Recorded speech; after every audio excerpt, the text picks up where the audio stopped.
Hello everyone, welcome back. कैसे हैं आप लोग? आशा करते हैं आप लोग बहुत अच्छे होंगे। डियर स्टूडेंट्स, आज का हमारा ये लेक्चर आपके चैप्टर बाइनोमियल थ्योरम का फोर्थ लेक्चर होने वाला है। डियर स्टूडेंट्स, इसके पहले इस चैप्टर के बिहाफ पर मैं आपको 3 लेक्चर प्रोवाइड करा चुका हूं। आशा करते हैं कि आप सभी लोगों ने प्रीवियस सभी के सभी लेक्चर को जरूर से जरूर देखा होगा।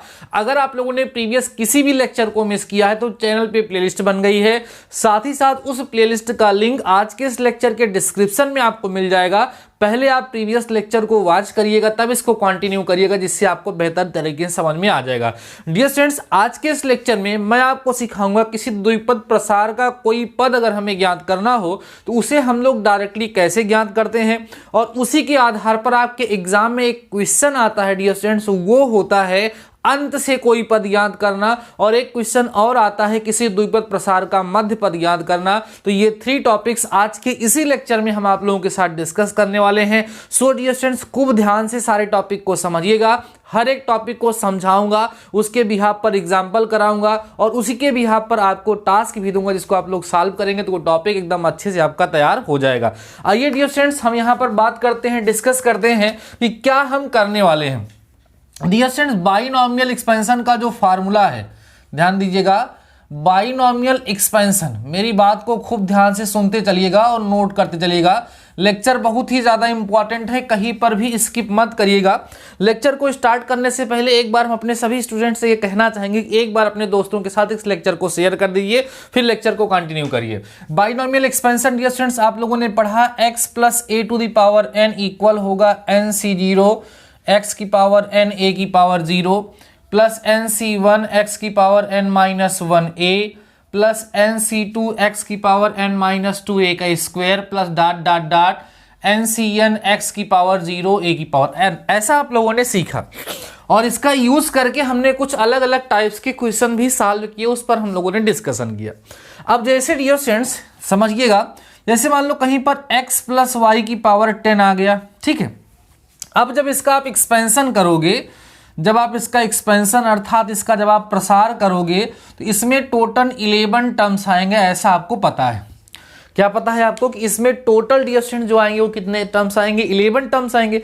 तो जो 11 टर्म्स आएंगे तो हो सकता है हमसे कह दे कि इस एक्सपेंशन का 5th टर्म फाइंड करिए, हो सकता है कि हमसे ये कह दे कि इस एक्सपेंशन का 9th टर्म फाइंड करिए।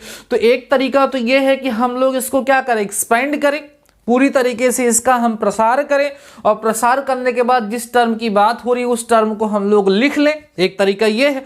दूसरा तरीका ये है कि हम इसके किसी भी टर्म को फाइंड करने का डायरेक्ट फार्मूला डिराइव कर लें, और उसकी हेल्प से हमें किसी बाइनोमियल एक्सपेंशन का कोई भी टर्म अगर हमें फाइंड करना होगा तो इजीली हम लोग उसको क्या करेंगे, फाइंड कर लेंगे। तो वही फार्मूला मैं आपको डिराइव करके दिखाने चल रहा हूं।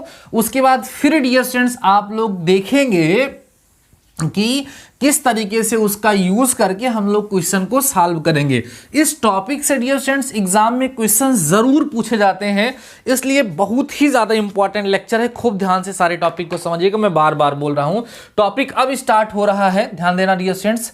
टॉपिक क्या है? द्विपद प्रसार। ध्यान देना, द्विपद प्रसार यक्स, या ऐसे ना लिख करके थोड़ा इजी करता हूं, ऐसे लिखता हूं, x प्लस a की पावर n के प्रसार का, ध्यान देना डियर स्टूडेंट्स, के प्रसार का r प्लस 1वां पद।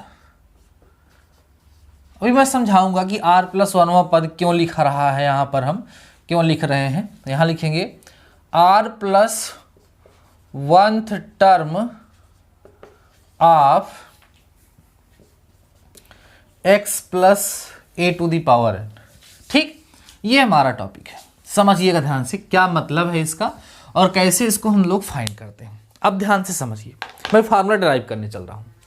देखो डियर स्टूडेंट्स, आप यहां बोलोगे वी नो दैट, हम जानते हैं। थोड़ा देखो आप जानते क्या हो।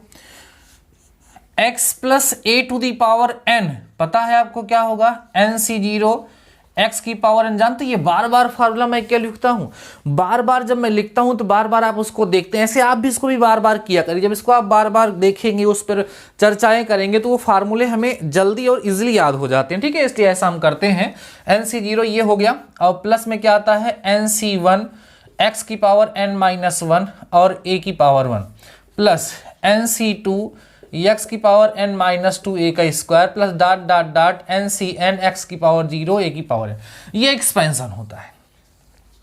अब ये जो बाइनोमियल एक्सपेंशन होता है डियर स्टूडेंट्स, में जो भी ध्यान देने योग्य बातें हैं, जो भी छोटी छोटी चीजें हमें ऑब्जर्व करनी होती, हमें याद रखनी होती, उन पर तो मैं आपसे चर्चा कर ही चुका हूं। जैसे मैं आपसे कहूं कि NCR का फार्मूला बताओ, तो NCR का क्या होगा बताओ। इसके लिए तो NCR वाला जब टर्म निकालोगे तो यहाँ x की पावर n-r और a की पावर r हो जाएगा। यहाँ जो रहेगा इसमें सब्ट्रैक्ट होगा और यही यहाँ पर क्या लग जाता है, पावर लग जाता है। मैं समझाता हूँ आपको, ध्यान समझ चलिएगा। जैसे मान लो हम x प्लस वाई की पावर 5 है, तो हम कहें कि आप 5c3 वाला टर्म क्या होगा, तो 5c3 का मतलब x की पावर 5 - 3 हो जाएगा और y की पावर 3, यही तो मतलब होगा इसका। मतलब 5c3 और x स्क्वायर y की पावर 3, ये डियर स्टूडेंट्स की क्या हो जाएगी, वैल्यू हो जाएगी। तो कोई भी टर्म हम डायरेक्ट यहाँ पर लिख सकते हैं। अब देखो ध्यान से ऑब्जर्व क्या करने वाला हूं मैं, इसको ध्यान से समझिए डियर स्टूडेंट्स। ये हमारा इसका कौन सा टर्म है, देखो फर्स्ट टर्म है, इस एक्सपेंशन का फर्स्ट टर्म है, ये सेकेंड टर्म है, ये जो है हमारा थर्ड टर्म है, एंड सो ऑन। अब ध्यान दो, जब हम फर्स्ट टर्म की बात करते हैं तो वहां NC0 आता है, और सेकेंड टर्म की बात करते हैं तो NC1 आता है, थर्ड टर्म की डियर स्टूडेंट्स अगर हम बात करते हैं तो NC2 आता है। मतलब जिस टर्म की हम बात करते हैं उस टर्म से एक कम यहां पर आता है। तो इसलिए यहां लिख सकते हैं from above we can observe, ऊपर से हम ऑब्जर्व कर सकते हैं, समझ सकते हैं कि अगर हम TR+1 लिखें, अब आप कहोगे R+1 क्यों लिखें, मैं आपको समझाता हूं। R+1 अगर हम लिखें तो इसका मतलब क्या हो जाएगा, देखो NC एक कम होगा ना, R+1 था तो R हो जाएगा, और x की पावर n-r और a की पावर r हो जाएगा। यही जो होता है डियर स्टूडेंट्स, ये इसके एक्सपेंशन का R+1 टर्म फाइंड करने का फार्मूला होता है। बिल्कुल टेंशन मत लीजिए, मैं समझा रहा हूं इसको, थोड़ा सा मैं यहां पर एक्सप्लेन कर रहा हूं, इसका मतलब आपको बता रहा हूं, ठीक है। एक्सप्लेन कर रहा हूं, आप समझिएगा। जैसे ये सपोज करिए कोई भी एक्सपेंशन था, कोई एक्सपेंशन क्या, सपोज करिए यही आपका एक्सपेंशन था, x प्लस वाई की पावर यानी यही आपका एक्सपेंशन था, ठीक है।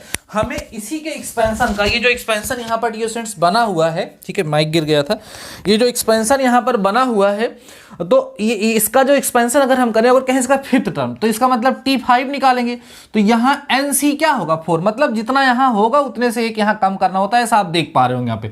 तो क्या हो जाएगा, x की पावर n-4 हो जाएगा और y की पावर 4 हो जाएगा। यही डियर स्टूडेंट्स इसके एक्सपेंशन का क्या होगा, फिफ्थ टर्म होगा। तो जो यहाँ लिखा जाएगा उससे एक कम यहाँ पर आता है, इसलिए R+1। अगर मान लो हम इसको ऐसे लिखते, देखो ध्यान से, अगर TR लिखते तो NCR-1 लिखना पड़ता, x की पावर n-r-1 और a की पावर r-, तो थोड़ा सा देखने में अच्छा ना लगता, काफी ज्यादा ये कॉम्प्लिकेटेड हो जाता। इसलिए चूंकि बार बार 1 - होना था, इसलिए फार्मूला यहां पर हमारा बन गया। तो कुछ आइडिया आपको लगा होगा कि बाइनोमियल एक्सपेंशन जो होगा उसका फार्मूला क्या होगा, इसका R+1 टर्म निकालने का फार्मूला क्या होगा, TR+1 = NCR x to the power n-r और a to the power r, ये इसका फार्मूला होगा इसके एक्सपेंशन को फाइंड करने का। समझाता हूं, आइए समझाता हूं, एक एग्जांपल लेते हैं और उसकी हेल्प से डियर स्टूडेंट्स हम आपको समझाते हैं कि किसी बाइनोमियल एक्सपेंशन का कोई टर्म कैसे निकालेंगे। एग्जांपल देखिएगा, find fifth term in the expansion of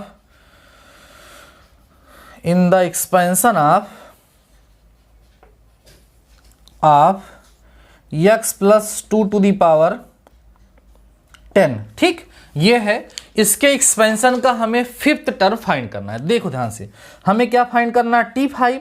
अब T5 का जो फार्मूला होगा क्या बनेगा, NC4, एक कम हो जाएगा, और जो x होगा उसकी जगह पे क्या होगा, n-4, और जो a होगा उसकी जगह पे कितना हो जाएगा, 4 हो जाएगा।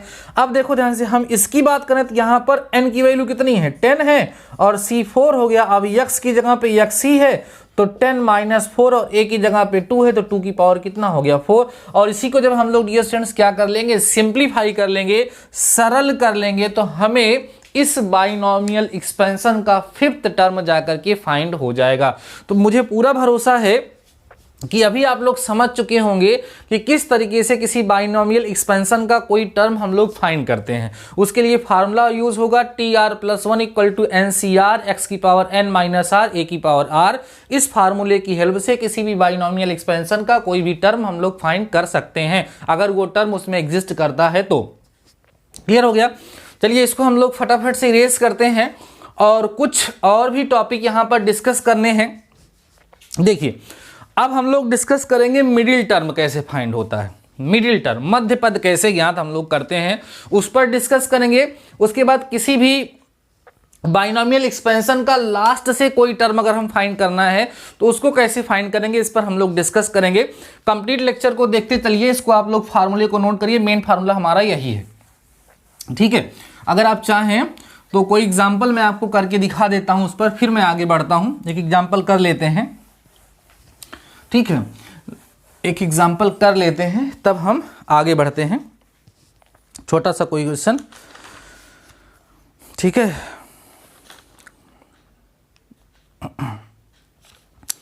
मध्य पद ज्ञात करने के लिए दिया गया है, कोई वैसे पद ज्ञात करने के लिए दिया ही नहीं गया तो रहने देते हैं इसको। अभी हम आगे चल के, चूंकि हमें मध्य पद ज्ञात ही करना है तो उसी पर हम लोग चर्चा करेंगे। तो मध्य पद को ज्ञात करने से पहले हम अंत से पद निकालना सीखें।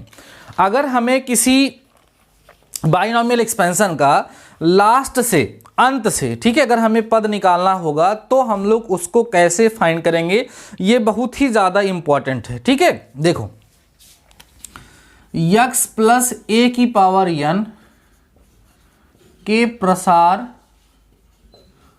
प्रसार में अंत से आरवां पद nth term, sorry rth term ना, rth term from last in the expansion of x plus a to the power n। देखो अगर हम लास्ट से निकालना चाहें तो क्या, समझिए थोड़ा सा, जैसे बाइनोमियल एक्सपेंशन जो होता है, बाइनोमियल एक्सपेंशन, ठीक है, जो होता है वो हमें पता ही है क्या होता है, x प्लस a की power n equal NC0 x की पावर n a की पावर 0 प्लस NC1 x की पावर n माइनस 1 a की पावर 1 प्लस NC2 x की पावर n माइनस 2 a का square plus dot dot dot NCn x की power 0 a की power n, ऐसा होता है। ठीक है, अब जैसे हमें इसमें से स्टार्टिंग से r plus 1th term find करना है, तो स्टार्टिंग से r प्लस 1th टर्म को फाइंड करने का फार्मूला तो हम लोगों ने सीख लिया कि TR+1 जो है वो इक्वल होगा NCR x की पावर n माइनस r और a की पावर r का।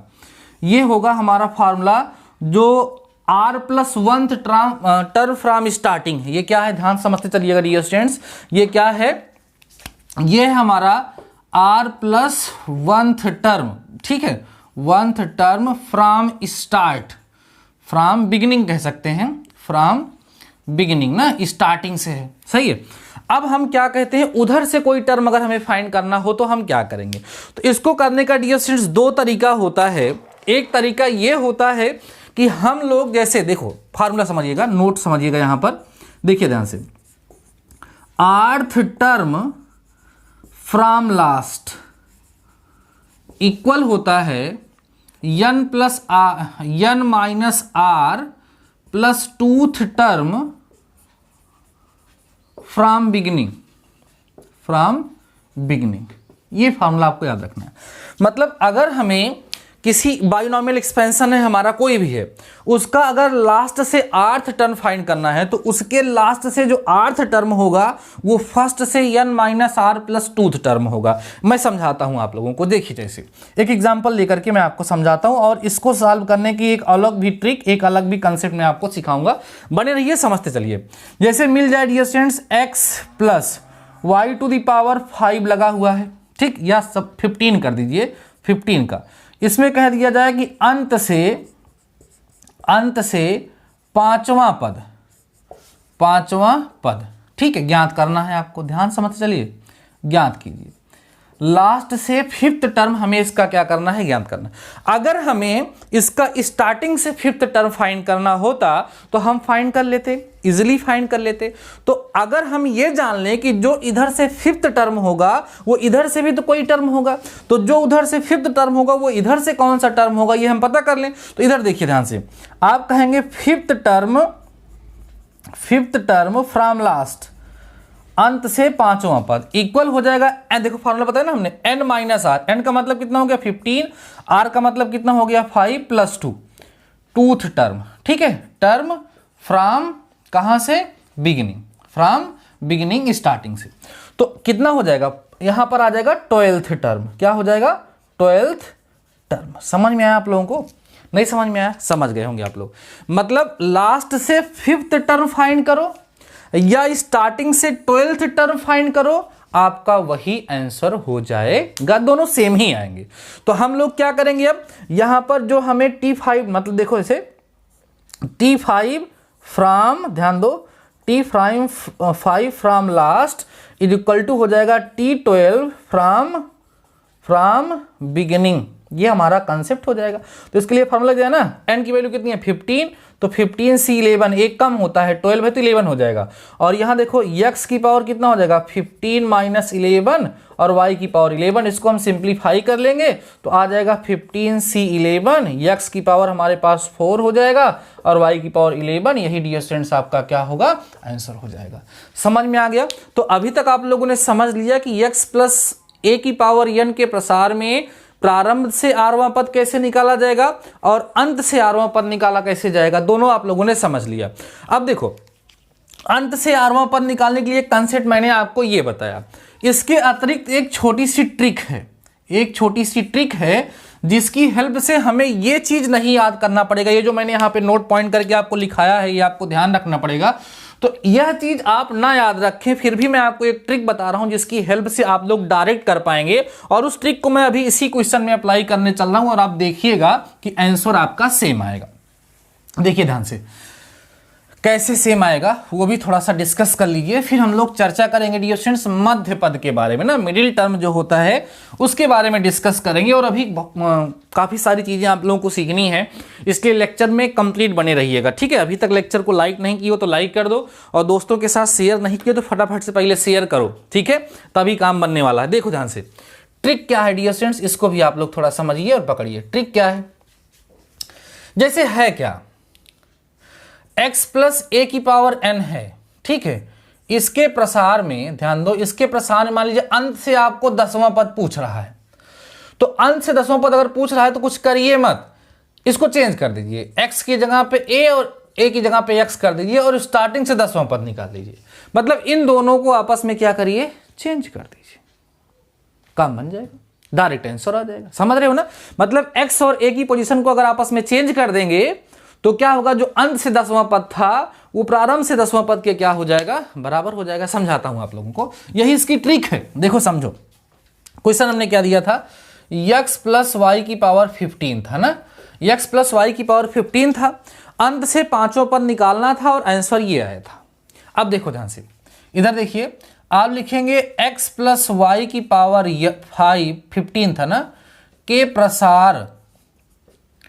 प्रसार में अंत से 5वां पद, ठीक, बराबर क्या हो जाएगा, y + x की पावर 15 के प्रसार में प्रारंभ से कौन सा पद, 5वां पद। ये मैंने आपको समझाया। अब फार्मूला लगाओगे तो क्या हो जाएगा, 15, ध्यान समझिएगा, 15 और c कितना होगा, 5वां निकालना है, ठीक है, 5वां निकालना तो एक काम 4 हो जाएगा, और y की पावर 15 माइनस कितना हो जाएगा, 4 हो जाएगा, और x की पावर जो है वो कितना हो जाएगा डियर स्टूडेंट्स, यहाँ पर आप देखिएगा 4 हो जाएगा। फाइनली मिलेगा कितना आपका 15c4 मिलेगा, y की पावर 11 और x की पावर 4 मिलेगा। इतनी बात समझ में आई सभी लोगों को। अब आपको हमने सिखाया कि 15c4 को हम 15c11 लिख सकते हैं, क्योंकि ये होता है ना 15 में से 4 माइनस हो जाता है, x को पहले लिख लो x की पावर 4 और y की पावर 11। आप देख लीजिए जो आंसर यहाँ आया था वही आंसर सेम टू सेम यहाँ भी आ गया है। तो दोनों में से जो आपको इजी लगा होगा वह मेथड आप लोग यूज करके आराम से, ठीक है, जो मेथड आपको आसान लगा होगा उस मेथड को यूज करते हुए आराम से किसी भी बाइनोमियल एक्सपेंशन के लास्ट से कोई टर्म आप लोग फाइंड कर सकते हैं। एक तरीका यह है कि पता कर लो कौन सा फर्स्ट टर्म होगा, उससे निकाल लो, और एक तरीका ये हमने आपको दिखाया कि x और y की जो वैल्यू होती है उसको आपस में इंटरचेंज कर दीजिए, मीन्स इसको आपस में चेंज कर देंगे तो आराम से वैल्यू वहां पर फाइंड हो जाती है। आई होप आप लोगों को ये बढ़िया तरीके से, बेहतरीन तरीके से समझ में आ चुका होगा कि किसी भी बाइनोमियल एक्सपेंशन का स्टार्टिंग से कोई टर्म फाइंड करना है तो कैसे फाइंड करेंगे, और लास्ट से कोई टर्म फाइंड करना है तो हम लोग कैसे फाइंड करेंगे। आइए अब हम लोग समझते हैं मध्य पद कैसे निकाला जाता है, और फिर आज के इस लेक्चर की समाप्ति हो जाएगी। आज के लेक्चर में यही मेन चीजें हमें सीखनी थी। आइए समझिए क्या, x plus a to the power n के प्रसार का मध्य पद, ये टॉपिक है हमारा। Middle term in the expansion of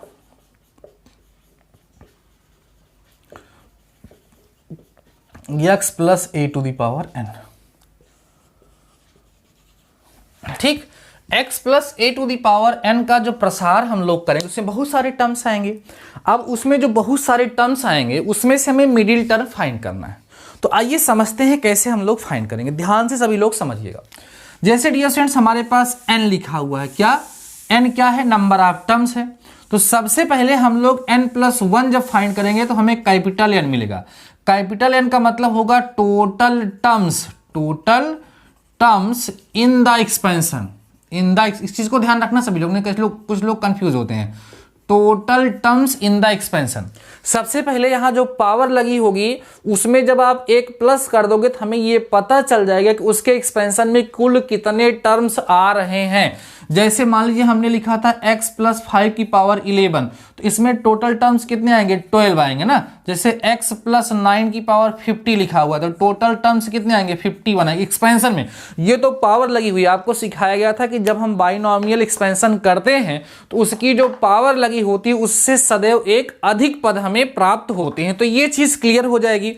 जब ये क्लियर हो जाएगा तो हम लोग आगे की चर्चा करेंगे। देखिए कैसे, अब ये जो कैपिटल N है मतलब total terms in the expansion, N क्या है, total terms in the expansion. तो N की वैल्यू अगर डियर स्टूडेंट्स ऑड हो गई, ऑड का मतलब क्या होगा, विषम, अगर विषम पद हो गए उसमें तो इसका जो मध्य पद होगा, ध्यान दो, देन जो मध्य पद मीन्स जो मिडिल टर्म होगा, मध्य पद मीन्स क्या, मिडिल टर्म, वो क्या होगा, मिडिल टर्म जो होगा डियर स्टूडेंट्स वो हो जाएगा n plus 1 by tooth term. वही जो मीडियन का फार्मूला आप लोग पढ़ते हैं, यही टर्म जो होगा वो इसका मिडिल टर्म होगा। और जैसे हमें पता चल जाएगा कि वो मिडिल टर्म इसका फिफ्थ टर्म है तो उस टर्म को हम फाइंड कर लेंगे। ठीक, अगला केस देखिए, सेकेंड केस में सपोज करो n की वैल्यू आ गई इवन, इवन का मतलब क्या आ गया, सम आ गया, सम आ गया। तो उस सिचुएशन में ध्यान दो, इस सिचुएशन में जब हम मध्य पद ज्ञात करेंगे, क्या ज्ञात करेंगे, मध्य पद, जिसको हम लोग क्या बोलेंगे डियर स्टूडेंट्स, मिडिल टर्म कहेंगे। तो वो जो मिडिल टर्म इस केस में होगा वहां पर दो मिडिल टर्म होगी, एक होगा n बाई टूथ टर्म, ठीक, and n by 2 plus 1th term. अच्छा, यहां कैपिटल N रहेगा, ध्यान रखिएगा आप लोग। ये मतलब जब पदों की संख्या, प्रसार में पदों की संख्या अगर क्या होगी, सम होगी तो उसके दो मध्य पद आएंगे, और प्रसार में पदों की संख्या अगर विषम होगी तो उसमें केवल एक ही मध्य पद आएंगे। आइए एक एग्जांपल लेते हैं जिससे आप लोगों को बेहतर तरीके से समझ में आ जाएगा कि किस तरीके से हम लोग मध्य पद को ज्ञात करते हैं। ठीक है, एक छोटा सा क्वेश्चन लेते हैं और आपके साथ डिस्कस करते हैं। बहुत ही बेहतरीन चैप्टर है डियर स्टूडेंट्स, बहुत ही बढ़िया चीजें आप लोग यहाँ पर सीख रहे हैं। ठीक है, देखिए क्वेश्चन है, आपसे कह रहा है कि x माइनस 1/12, सॉरी 1/x लिखा हुआ है, 1/x whole to the power 12 लगा हुआ है के प्रसार में, ध्यान दो, के प्रसार का मध्य पद ज्ञात करो, ये क्वेश्चन है। इसका जो प्रसार होगा उसका हमें क्या ज्ञात करना है, मध्य पद ज्ञात करना है। तो कैसे सॉल्व करेंगे समझिए, सॉल्यूशन समझिए इसका। यही है जो आपके एग्जाम में पूछा जाता है। देखो ध्यान से, यहां लिखेंगे प्रसार में पदों की संख्या। जो एक्सपेंशन होगा, जो प्रसार होगा, उसमें कुल कितने पद हैं। Capital N equal to 12 + 1, this implies that ये आ जाएगा आपको 13, जो कि कैसा है, विषम है, दैट मीन्स ऑड है ना। और जब ऑड है तो मध्य पद क्या होगा ये समझ लीजिएगा।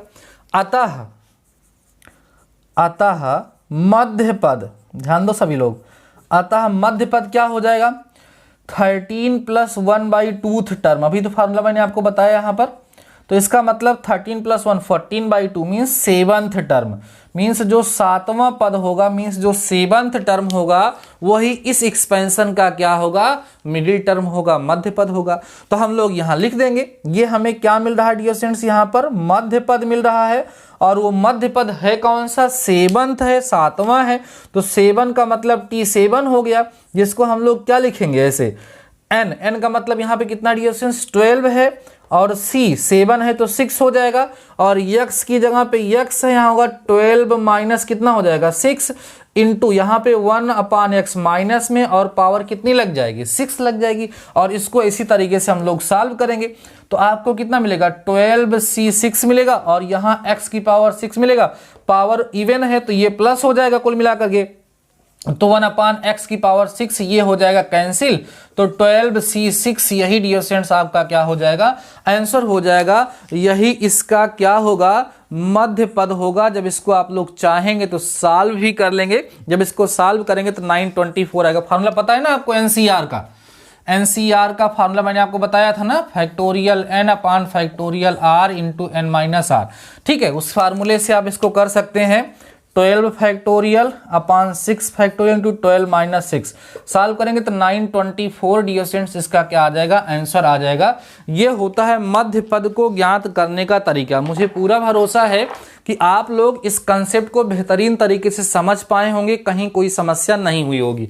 तो देखो, अंत से कोई पद ज्ञात करना, प्रारंभ से कोई पद ज्ञात करना, या मध्य पद ज्ञात करना, ये तीनों कंसेप्ट जो थे, ये दो तीनों चीजें जो थी वो एक दूसरे से इंटरकनेक्टेड थी। इसलिए इन सारे के सारे कंसेप्ट को मैंने एक ही लेक्चर में आप लोगों को समझाने का प्रयास किया है। मुझे पूरा भरोसा है कि आप सभी के सभी लोगों को ये सारे के सारे टॉपिक्स बेहतरीन तरीके से समझ में आ गए होंगे। आपको अब किसी प्रकार की कोई समस्या यहाँ पर होगी नहीं। अब आइए कुछ क्वेश्चंस डिस्कस कर लेते हैं, आपको कुछ क्वेश्चंस दे देते हैं जिससे आप लोग उसको सॉल्व करिएगा, और मुझे कमेंट सेक्शन में अपना आंसर जरूर से जरूर बताइएगा कि आपका आंसर कितना आ रहा है। मैं कुछ क्वेश्चन आप लोगों को देता हूं, उसको आप लोग सॉल्व करेंगे और मुझे बताएंगे कि आंसर क्या आ रहा है। देखो ध्यान से, जैसे पहला टास्क में फर्स्ट क्वेश्चन जो मैं आपको दे रहा हूं वो है 2x - x² / 4 whole to the power 9। ठीक है,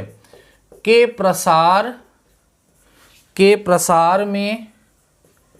प्रसार में मध्य पद